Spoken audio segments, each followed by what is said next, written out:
Hello, everyone, and welcome back to Focus on You with Phil, which is me, and Oscar, which is the other guy on the other side. I'm the only one left, so yes, it's me. Yes, yeah.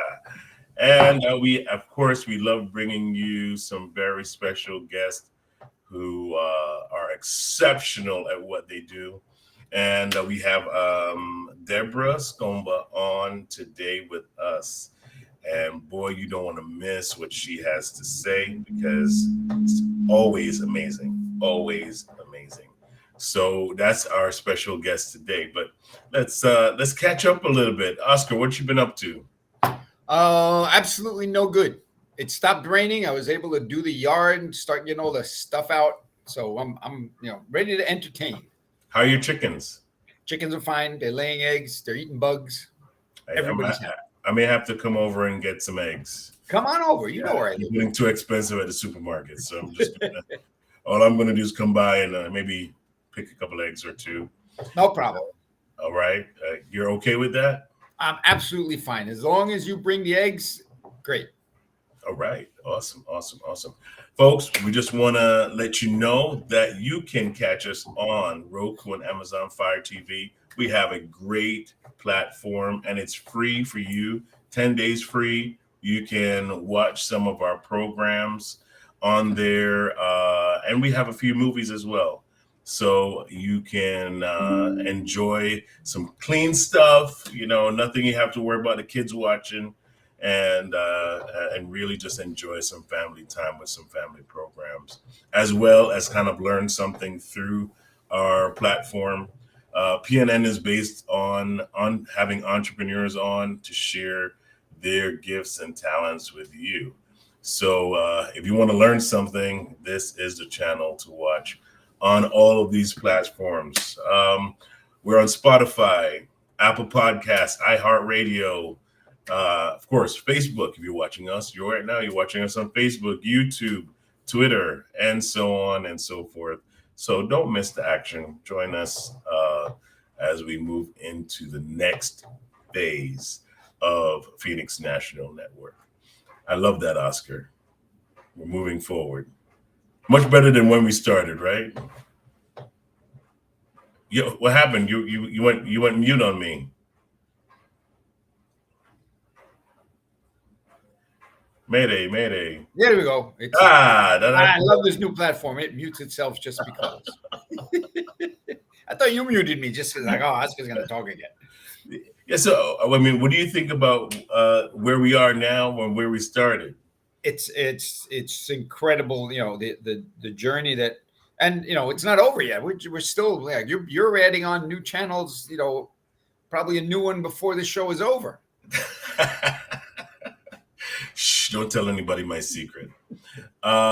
So today we have Deborah Skomba on, and she is going to share just a little bit about herself. Call your friends, call your loved ones. Tune into this because you don't want to miss it. Here she comes, Miss Deborah Skomba. Hey, Deb. Hey, Phil. Hi, Oscar. Hello. I'm waiting for the guide to a good marriage that I just signed up for to appear in my email. So Good. Is that's my from my site? Yes. Yeah. It's 10 ways to have a better marriage in 7 days. Starts like as soon as you get it. Okay, I'm going to start because I've been married 38 years, and my wife says 10 long happy years of marriage. So yeah, get that going. I'd love to talk to your wife. Would you really? Would you? Yeah, there's always two sides. Everybody says that. I want to talk to your wife and ask her why, how do you do this? Well, I'm going to show the folks your website just a little bit. It's a beautiful website, by the way, and all of these features on here. Now, as I'm showing the folks this image, tell us a little bit about what you do and what they can find on the website. Sure. So I'm all about how strong marriages before and after I do. And my passion is for these marriages to be the norm, right? And so what started me on this journey is I answered a call from God. And it's so funny because I am married for 40 years, and my husband and I have had to almost pull up our sleeves, right? And get ready to work on our marriage, right? And so God actually called me to marriages, and I'm not, as a person, I'm all about getting to the solution, getting to the problem, but then relationships get in the way. It's like you're really dealing with another person, and it's not always someone wins and someone loses. It's really about finding a win-win situation, right? A win-win solution. Mhm. Yeah, one thing people, and I heard it and it sounded funny the first time. It's like people said it's a 50-50 in a marriage, and they said no, it's 100%, because 50-50, you're only giving it a half of I 100%. agree, but you know what? I totally agree with that. And sometimes it's more like 80-20. Sometimes we show up with 80 and the other one, because the other one only has 20, but it still works. Sometimes I'm only 20 and my husband's 80%, working at doing things his best. So it's so wonderful to understand that you're puzzle pieces.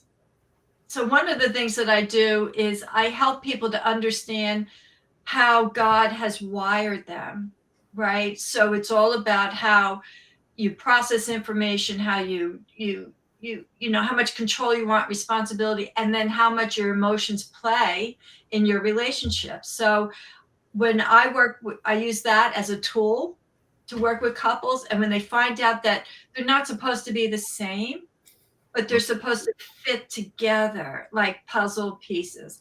My strengths are my husband's weaknesses. His strengths are my weaknesses, but I don't want to. Anyway, I don't want to be something I'm not, but I do want to develop my strengths. And I think yeah, what's the book? Men are from Mars, women are from Venus. We talk about that. It's two different minds. It's you can't, you can't have it. You have to have a magnet with polar opposites. You Right. can't have just one, because you will repel each other. So Correct. I think Correct. it's fine. Another thing is, like, everyone, we're all human. We all have our own headspace. It's like, and we're not perfect. So accept the other person for not being perfect, and they accept you're not perfect.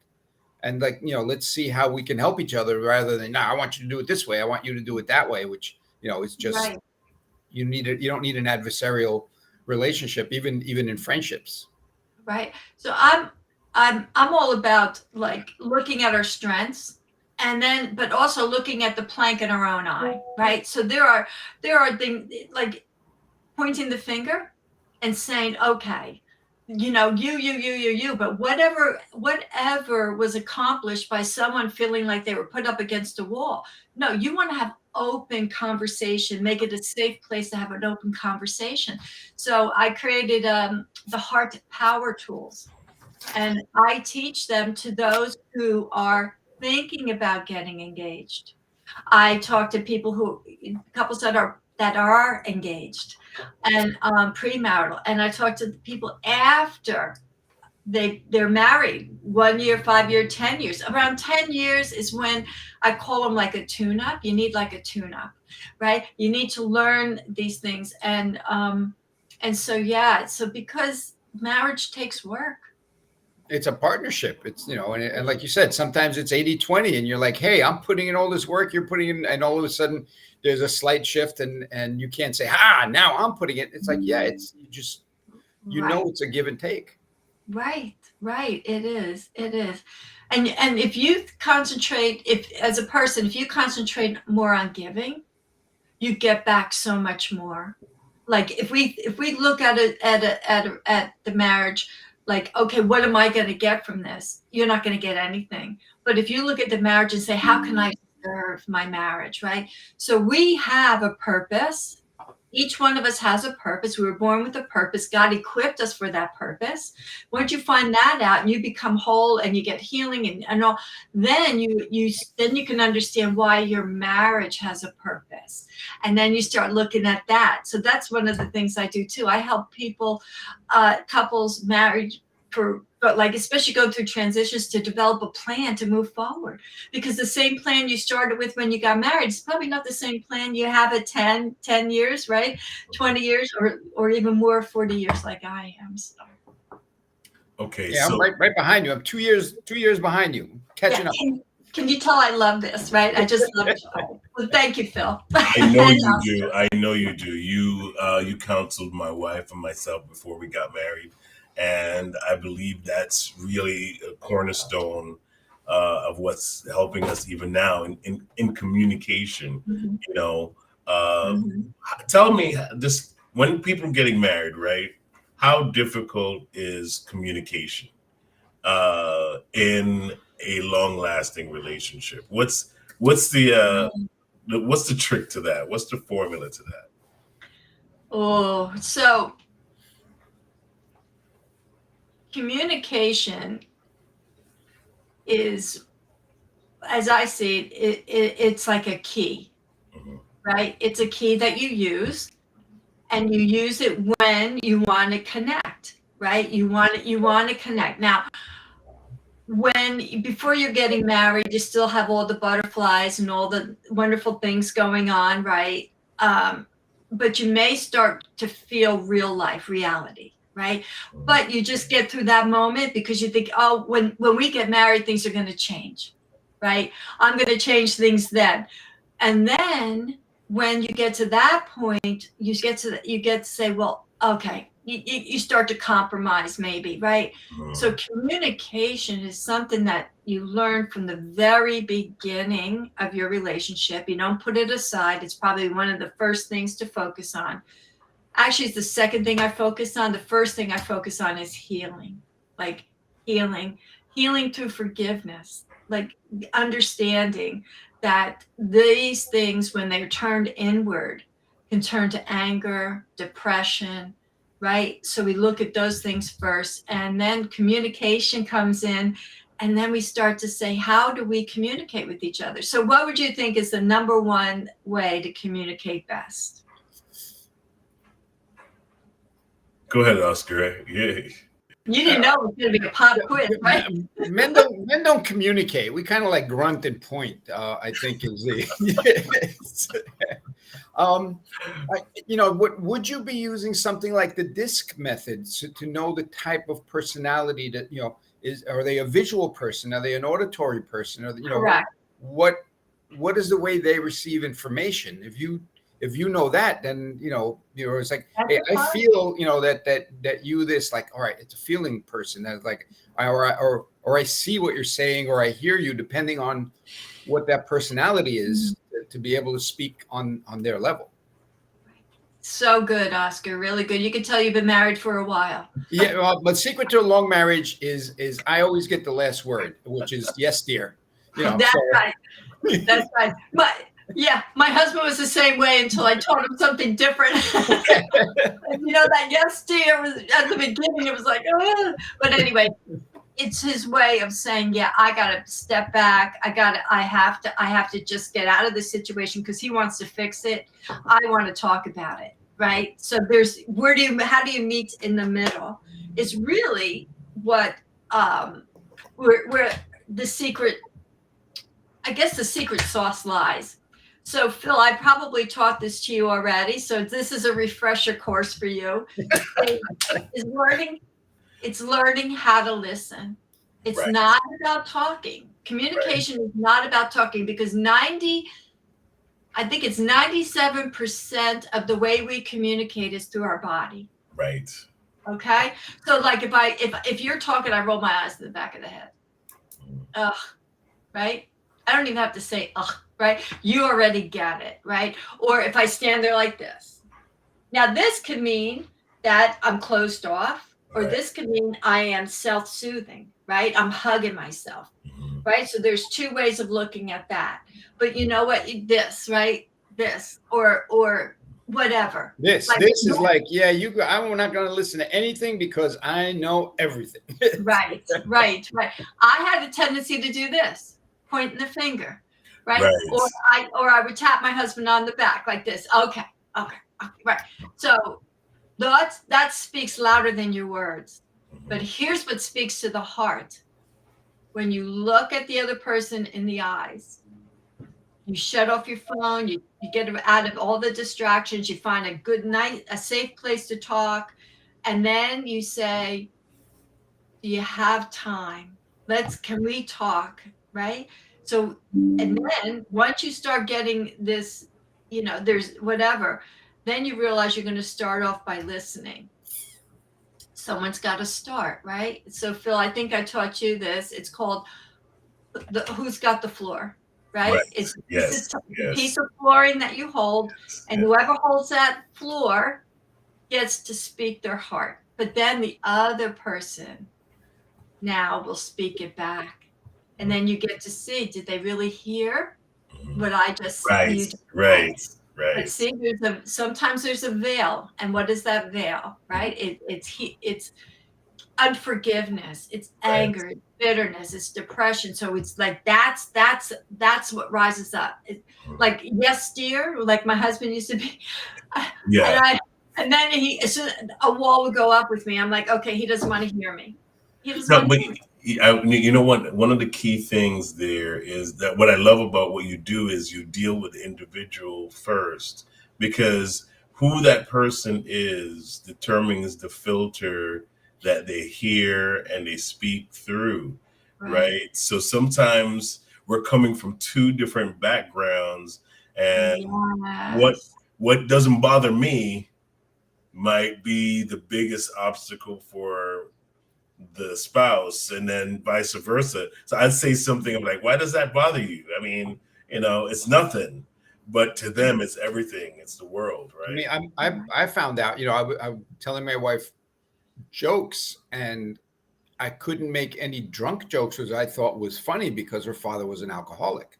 So she would find, and this, two guys walk into a bar and already she's closing off. Right. And it's like, oh yeah, that's right. So what filters people see things through that. This is why I don't like chatting on text messaging, because there's no tonality. So people will take that text with whatever filter they're looking through. It's like, why did you write that? Like, I'm sorry, it was just this, and they took it completely different. I don't communicate emotional things through text, because nobody knows my tone, and so you say something like, well, this is, and you type a whole 5 paragraphs. That person has something to meditate on for weeks. Did you see what he said this? And they can take that. What did he mean by that? I know what he meant. I know, but it's your filter that's saying that, right? Yes.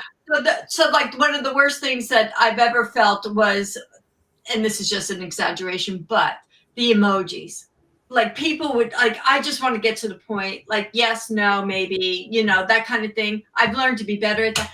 But then people started using the emojis, and it was like 20 of them. And I'm like, what does that mean? Like, oh my God. And now I feel like I have to give the emojis back anyway. But it is very, very important to share what you feel, not what the other person wants to hear. And so that is when we step back and we say, okay, I am going to listen to you. And I want to hear, because I don't know if you're familiar with the prayer of St. Francis. It says to understand more than to be understood. Yeah. That's where we want to get. We want to understand. We can't be a part of the solution if we don't understand what the problem is. We can assume it. I think there's a scripture that says, hey, listen, if you start talking before they're finished talking, if you interrupt them, and you don't know really what they're trying to say, then you become the fool. It's in Proverbs. And I think about that all the time when I speak with people. Yeah. There's point. there's a I'm going to put the link in our chat. There's a video, men's brains versus women's brains. Have you ever seen that? It is. Well, I kind of did, but It is so funny, and it's critical to understand. And in a nutshell, he says men's brains have little boxes, and we open up that box and take whatever it is and put it back and close it. And in women's brains, everything's connected to everything else. absolutely. You know, so to understand, we have different ways of communicating and different. You know, when you want to talk to me about something, hold on, I'm going to open up that box, or I put that, and then I'm going to close it. Mm-hmm. And you know, women is like, well, because 40 years ago you were wearing this shirt with these shoes, and it made me feel bad. It's like, how do you remember that, first of all, and why is that important? But everything's connected to everything, and guys, we don't care. This is why men fish, because we don't have to think. You know, I wanted to get into something I saw. You have signature programs. I saw these signature programs. I wanted you to talk a little bit about those programs, right? Yeah. Now we have What Matters Most, premarital coaching. Tell us a little bit about that. Yeah. So this is where I get together with the engaged couple, and we go through all the topics that need to be talked about before they get married.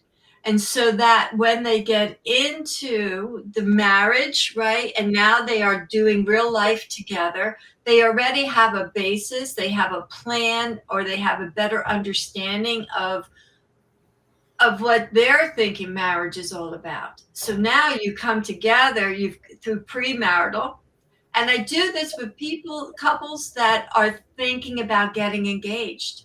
So how awesome is that? Like, you don't even buy the ring yet. When you're already engaged, you probably already have the plans in motion, right? So it would be harder and harder as the time goes on. And so it gives it the premarital or pre-engagement actually is one that is more relaxed, but I do the same thing with both. Same things. Wow. And so it's more about going into what is that? It goes into their background, or what is that your target? Yeah. So it's probably a little bit, it is more intensive than, say, like if you met with your pastor, because your pastor doesn't really have the time to go through things like, we do roles and rules, right? So what did you grow up with as watching your parents do? Like because you come from two different families, one set of parents might have done things or disciplined or very relaxed, and there were no real roles. The other one might have a family that did have roles. The father did this, the mother did this, and expecting that to be a part of their marriage too. But then they get to talk about this, and this one will say, no, I'm not going to do that. I don't want to have to do all the cooking all the time. Mm-hmm. Right. I still want my career. I still want this. And then they get to talk about what is that going to look like? Right. And so we talk about budget, right? Is it our money, your money? Right. We talk about that. And then, we talk about their temperament, right? How they process information, how much control, right, they want. But we talk, whenever I hear things that I feel need to be addressed, we'll kind of just like step back. I'll say, okay, can we talk a little bit more about this?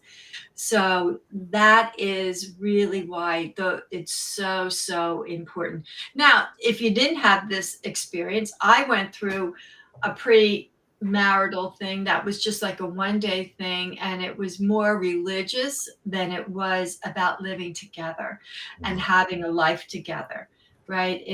But Mike and I, you go into that. What? You go into that, how living together.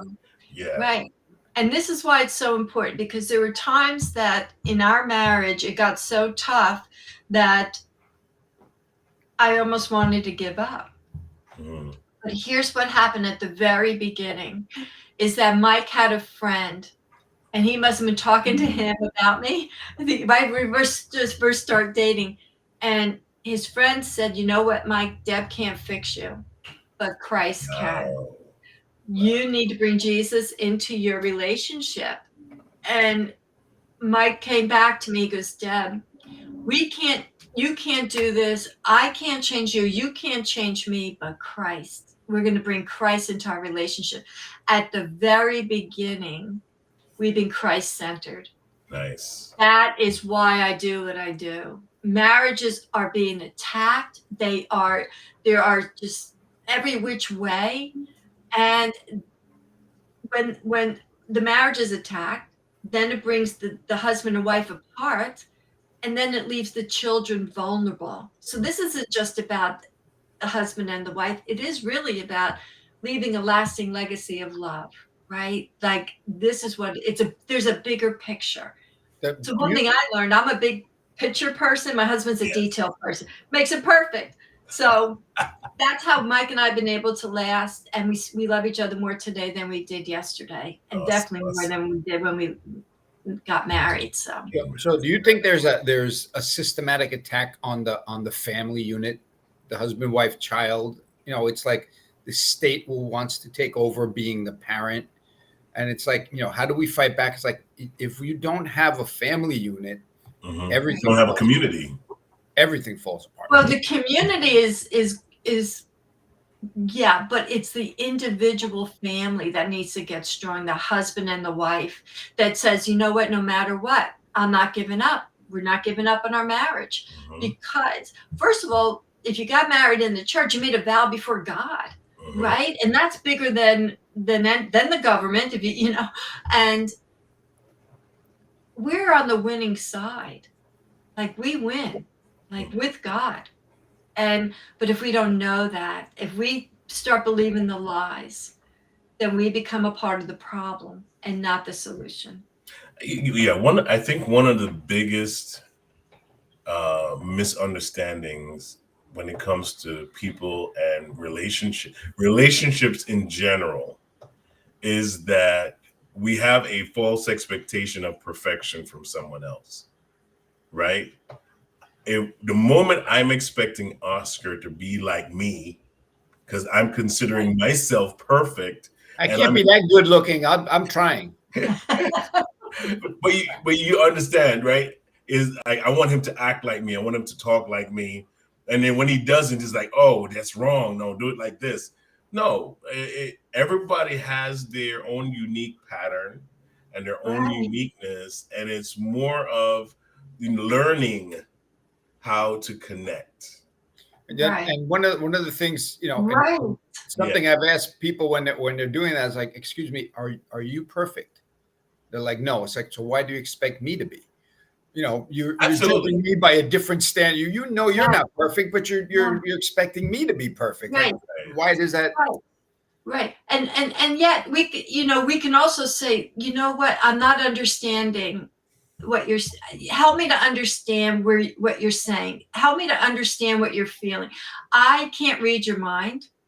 Right. And I feel you put this barrier up when you say, you know, you expect me to be perfect. I can't be that for you, but I want to be the best I can for you. So help me to understand what it is that you want me to know. Like what's underneath the feelings? Like, what is it? Right. And so when we can do that and we just say, you're important enough to me that I really want to know. And why not?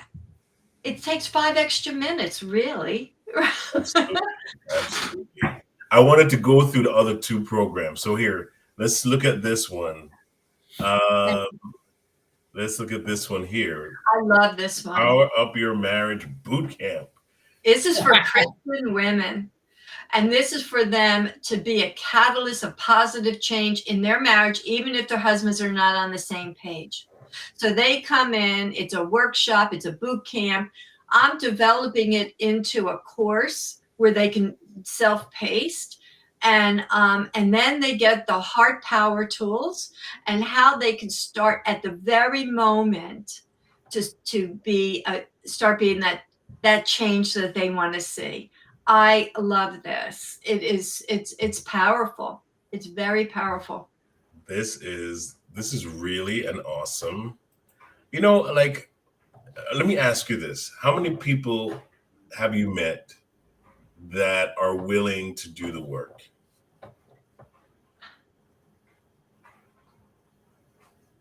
I think I Like, met more. if you had a ratio, to go by. I would say there are more people. Okay. There are barriers, right? So how many, I would say if I can get them to that place where they start to pull down their offenses, right? Their fence, if they get off the fence, right? And they start to be vulnerable, that's powerful. But to get people to do that, it takes work. It takes a little time. People don't always have time, but I do. And with the temperament assessment that I give, we take 5 sessions right off the start, because now I know where they're coming from. So I think people don't realize that change just doesn't happen, especially if you ignore it, but it does need to be worked on. So I would say 40 people pull through. 40% of people 40%. pull through, and they say, okay, I'm in for it. I'm in for the long haul. I would say more people out of that 60%, I would say that half of them need a little bit more time to understand it. And then the other ones say, you know what, I'm out. I can't do this, because there's a stigma to asking for help for your marriage. Okay. So I'm an ordained pastoral counselor, which means like what we talk about stays with us, and it's very private, it's secure, and I'm a prayerful woman. I pray, right? So we bring that into it right away, and that does help. That does help, having that security and that safe place to share. Nice. So you're a counselor. I am a therapist counselor, right? Temperament therapist. I use therapy, and I'm a coach. So I have both. So I'm really all about moving forward. There's a stigma to counseling that says, let's just stay in the muck. We're going to stay here. We're going to try to wade ourselves through. But you know what? Let's deep dive into the dirt, into that. I have ears to hear, eyes to see, and a heart to receive from the Holy Spirit. So when we're together, I have the temperament assessment, I have the Holy Spirit. We say, okay, let's look at healing. Let's look at where can you heal. So if you don't heal, you can't move forward, because you're still stuck. You're still stuck in it. And that's not a good place to be. And that's why a lot of people do give up, because they, anyway. But yeah. being stuck is a choice, because I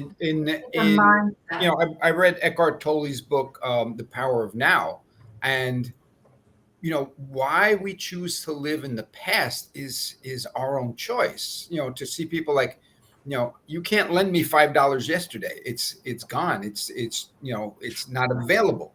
So we can learn from the past, learn, right? and move forward, but you can't live there. You can't drive looking in the rearview mirror. You're going to hit a wall. Yeah. Right. There's a psalm that says, "Yea, though I walk through." It's a journey. Very good. The shadow of death is not a permanent place. No, it's not somewhere for you to build a house and live in it. The other saying is, when you're going through hell, speed up. Yeah. Right. Exactly. Learn what you got to learn. Yeah. I don't provide solutions. I help my clients to find their own solutions, right? And to help them biblical changes, like because I believe all truth is God's truth, right? And so you bring that in, and then they have the opportunity, because it's a mindset, right, Oscar? It's a mindset that people have that says, no, life can't really get any better. They say more no's than yeses. Try it. See what happens. And so, like, if you could just, right, you could just stay, if you could just get them to that place to a maybe, maybe I can take another step forward. But Right. you get enough light just for that step you're on, because that's all that needs to be worked on now. Like you can't do everything at one time, right? Yeah. So yeah, One thing It's I a like to say, journey. like who, when a journey. we had Yeah. we had a flood here in Mamaroneck where I live, and we had a lot of kids volunteer to help bring down the old moldy stuff. And what we used to say is like, all right, you have to hit the wall with this thing, and we'd say like, all right, who hurt you in your life? And all of a sudden it goes from this to like they're ready to tear down the whole building. So there's trauma back there that you can call on, but like you said, don't live there. Like, and it's funny because when you say, well, who hurt you? Think of that, and all of a sudden it's like, they go crazy. Yeah, the healing needs to be dealt with first, and Yes. those are areas of unforgiveness. Amen. And listen, if we live with unforgiveness, it's like we're drinking the poison, Right. expecting them to die. You guys, I don't know if you guys are old enough to remember the Vietnam War. Sure. Yeah. There's that iconic picture of the girl running down the street. Her clothes are completely burnt off. That. I do. Okay. My wife's a teacher and she goes to conferences. And she calls me up one day and she says, "You won't believe who the keynote speaker is. It's that girl from the picture." And I'm like, and she said in a nutshell that she relived that day and that horror every day of her life. And one day says, enough. I'm going to forgive that person. I'm going to find that person. Amen. She literally found that pilot who was a runaway drunk because of what happened.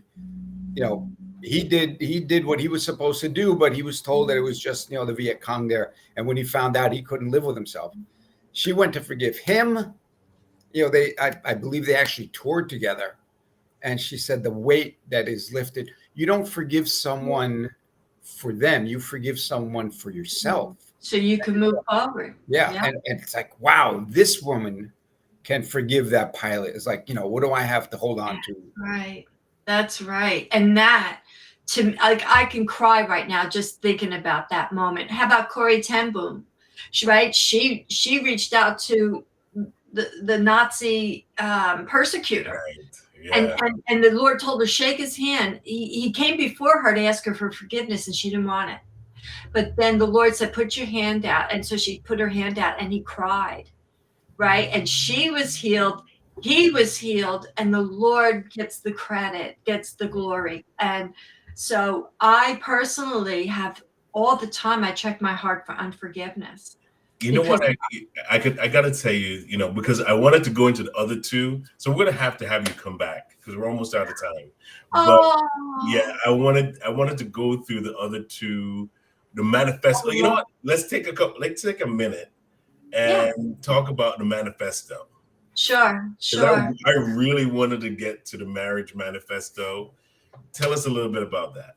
Yeah, this is for the couples that they still do, right? They said I do. Now they're still saying we do, but there is such uncertainty in their relationship, right? So either they grew apart, they're through a transition. I don't know if Phil, you'll go through this one day when Rain gets old enough and she's getting ready to move out, and then it's just you and Dor now, right? And now you start saying, who is this person?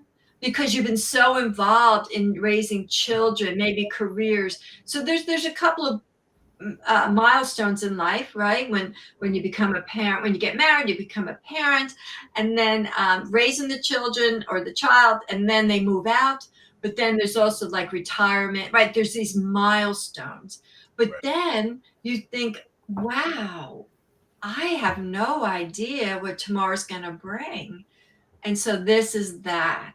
It's getting together. It's going through, I believe it's like you go through these different stages, not stages, but tools, not really tools, but steps.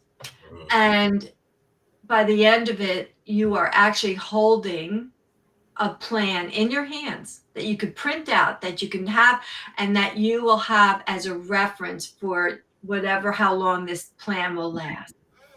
You develop it together. First you do it separately, then you come together. You talk about what you've already been through with each other, and then you find that common ground. And then from there you start writing out what it is. And it's so good.